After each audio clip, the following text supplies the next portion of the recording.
Enough. You have troubled me for 3 blocks now, stranger. If you agree to cease this dogged pursuit and leave me to my lamentations, then I will answer your relentless questions. I will tell you why a dead man rides through the streets of Valencia. You see that castle on the hill? That is the home of Rodrigo Diaz, whom Moor and Christian alike call El Cid. It is from the Arabic Sayyid, which means Lord. He is the greatest man who ever lived. The Cid was a knight and loyal vassal of one of the old kings of Spain. When the old king died, his kingdom was partitioned between his surviving sons, Sancho and Alfonso. King Sancho ruled Castille, a windswept barren land named for its many border castles. The Cid continued to serve Castile and its new king, as was his duty. The sly King Alfonso ruled Leon, but openly plotted to become king of all of Christian Spain. There was soon open warfare between Castile and Leon. The struggle climaxed at the Battle of Coltejera, where the Cid attempted to capture the wicked Alfonso. Although the Cid defeated Alfonso's army in combat, the sly king knew there were more devious ways to win a war. Alfonso lured his brother, King Sancho, to a secret conference below the city walls of Zamora, and had him assassinated in the night. With the death of his brother, Alfonso became king of both Leon and Castile, the most powerful king in Christian Spain. The Cid could not trust King Alfonso, yet he was sworn to serve his king, and that man was now Alfonso. The Cid forced King Alfonso to swear an oath upon sacred relics that he had nothing to do with Sancho's death. Before his army and his court, a nervous Alfonso did make this declaration. In so doing, the Cid helped to cement Alfonso's claim as king in the hearts of the people, for they so trusted the Cid. King Alfonso did not recognize that the Cid had done him a service. Instead, Alfonso held a grudge against the man who was the greatest of his knights, forever doubting him. Alfonso also was jealous and suspicious of the Cid's popularity with the soldiers and the common man. He sent the Cid into dangerous battle again and again, but always the Cid emerged victorious. How do I know so much of my Cid, Rodrigo Diaz? I am Jimena of Asturias, and I am the Doña of this castle. Rodrigo and I were married in Castile in 1075. Those were among the happiest days of my life, at least when my husband was not being sent to do battle against the Moors. Far to the east, in the Holy Land, they speak of only one Muslim expansion, that of the Seljuk Turks. But here, in Spain, we speak of another, the Moors. The Moors ruled southern Spain for so long that Christian and Muslim often lived side by side with little animosity. Such was the case in the city of Toledo, which was in Moorish lands, but inhabited by Christians as well. A political assassination had plunged the city of Toledo into civil war. Seeing a chance to expand his empire, King Alfonso struck at Toledo under the pretense of restoring order.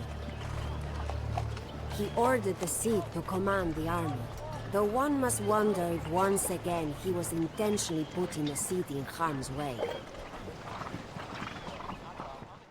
Once again, the Cid emerged victorious and delivered the city to King Alfonso.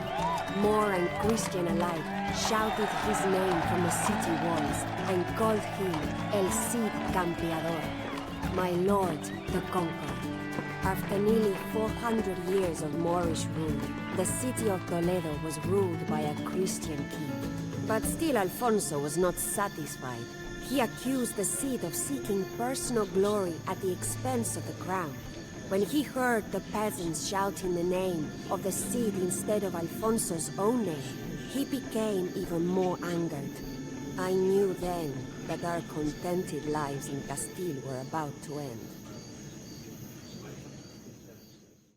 King Alfonso sent his most loyal and able servant, Rodrigo Diaz, the Cid, into exile, with only his horse, Babieta. Myself and our 2 daughters were left at the monastery in Castille when Rodrigo and I parted. It felt like a nail being torn from its finger. Rodrigo rode alone into the Castilian winter. He was not alone for long. Everywhere the Cid went, mercenaries and soldiers were eager to follow. Soon, he had a small army of his own. But the Cid was not content to wander the wilds of Castile forever. He needed a castle and a lord to serve.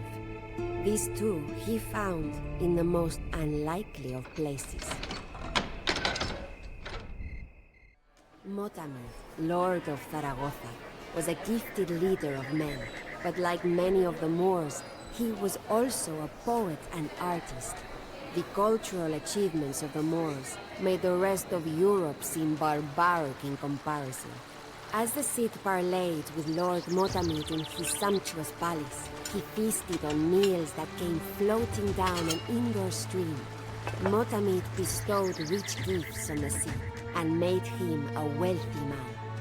But the Cid, ever the loyal servant of Castile, convinced Motamed to ratify a treaty, making Zaragoza part of Castile. The Cid never fought openly against King Alfonso, though he did make enemies with Count Berenguer and other Spanish lords who wanted only tributes of gold from the Moors and were not interested in making alliances with them. Count Berenguer would remain the Cid's enemy for many years. King Alfonso watched with alarm as the combined Christian and Moorish forces of the Cid gained power and prestige. Finally, he could stand it no longer, and sent his own army against Motamed's Moors at Zaragoza.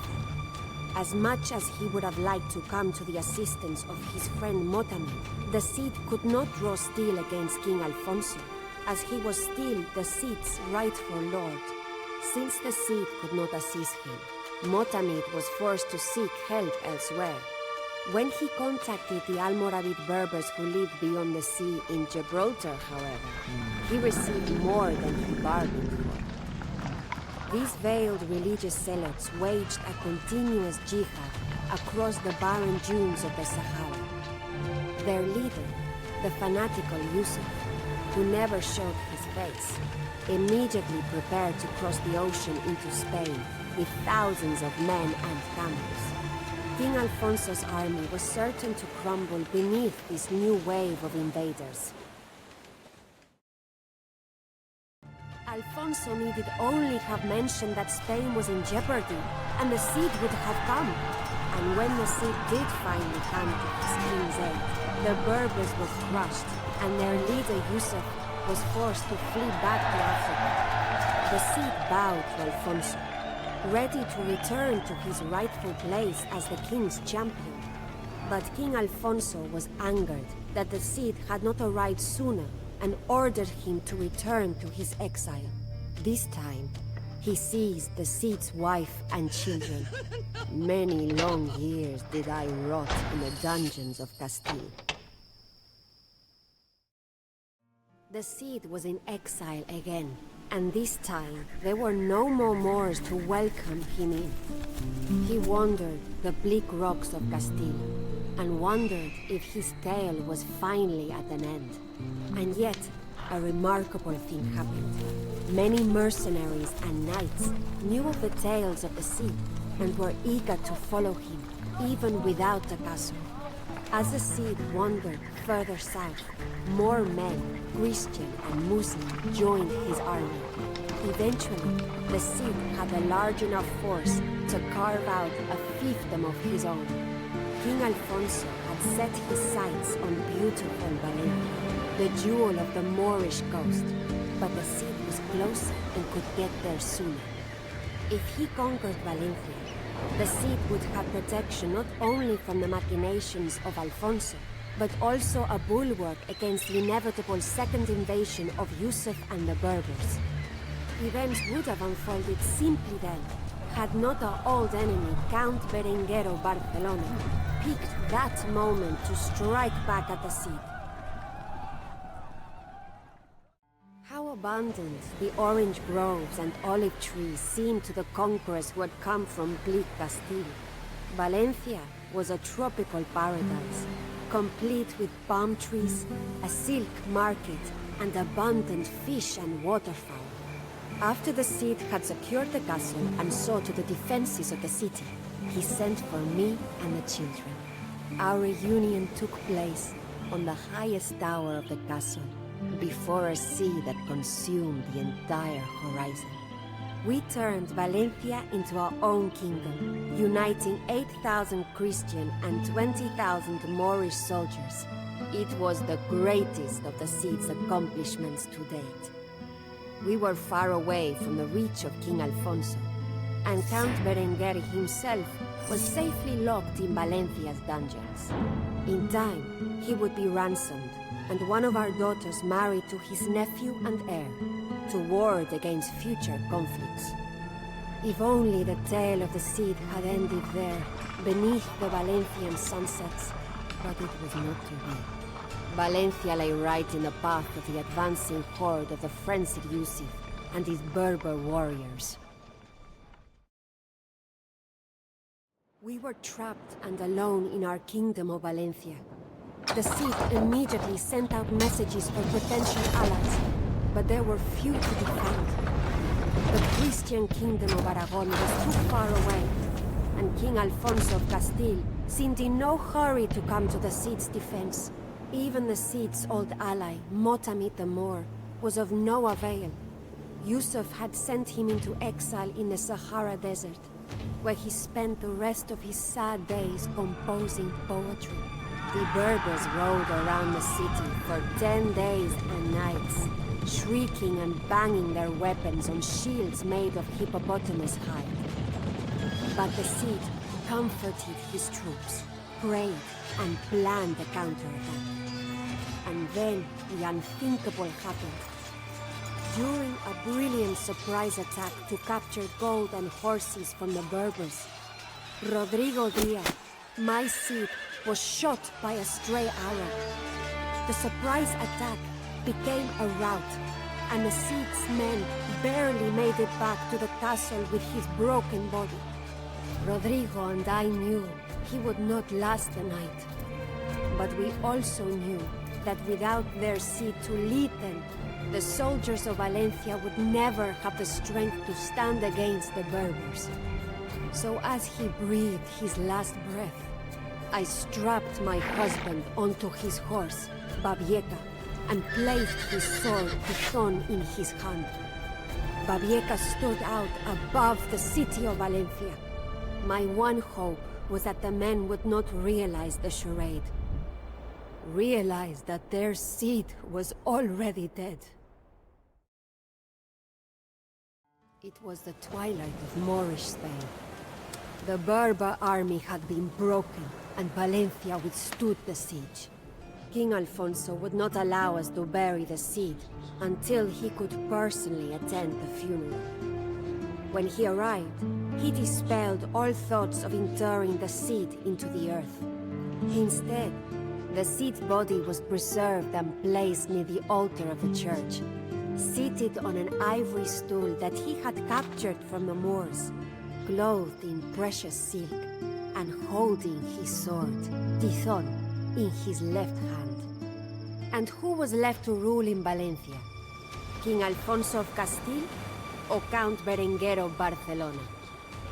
No, Valencia is mine. It is I, Jimena Diaz, who claims rulership of my dead husband's kingdom. And if the Berbers return to Valencia, it is I whom they shall find commanding the soldiers of Rodrigo Diaz, El Cid Campeador.